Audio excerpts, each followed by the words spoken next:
Welcome to face master கம்மி யாரை பற்றி பார்க்க போகிறோம்னா ஓபிஎஸ் தொடர்ந்த பொதுச்செயலா வழக்கு. அந்த பொதுச்செயலா பார்த்தீங்கன்னா சாதாரண தொண்டர்களாக தேர்ந்தெடுக்கப்பட வேண்டியது.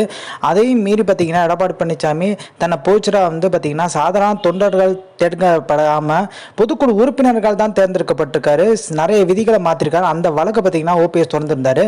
அதுக்கு மனு பார்த்தீங்கன்னா தாக்கல் பண்ணுவாங்கல்ல, அதில் எடப்பாடி பழனிசாமின்னு சொல்லிட்டு போடாமல் பொதுச் செயலாளர் எடப்பாடி பழனிசாமின்னு சொல்லிட்டு போனோட ஜட்ஜு டென்ஷன் ஆகிட்டாரு. ஏன்னா அந்த வழக்கு தான் நடந்துட்டுருக்கு. வழக்கு போடும்போது இணை ஒருங்கிணைப்பாளர் இருந்தார் எடப்பாடி பழனிசாமி அந்த டைமில்.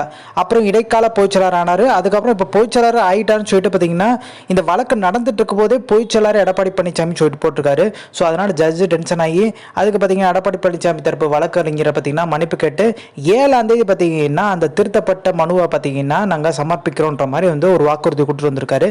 இது எடப்பாடி பழனிசாமி அணிக்கு பார்த்தீங்கன்னா லைட்டாக சலசலப்பு ஏற்பட்டுச்சு. ஓபிஎஸ் பார்த்தீங்கன்னா கொஞ்சம் தெம்பான மாதிரி ஒரு ஃபீல் அவங்க உணர ஆரம்பிச்சிட்டாங்க. ஸோ இந்த இன்ஃபர்மேஷன் பிடிச்சா லைக், ஷேர், தேங்க்ஸ் ஃபார் வாட்சிங் திஸ் வீடியோ.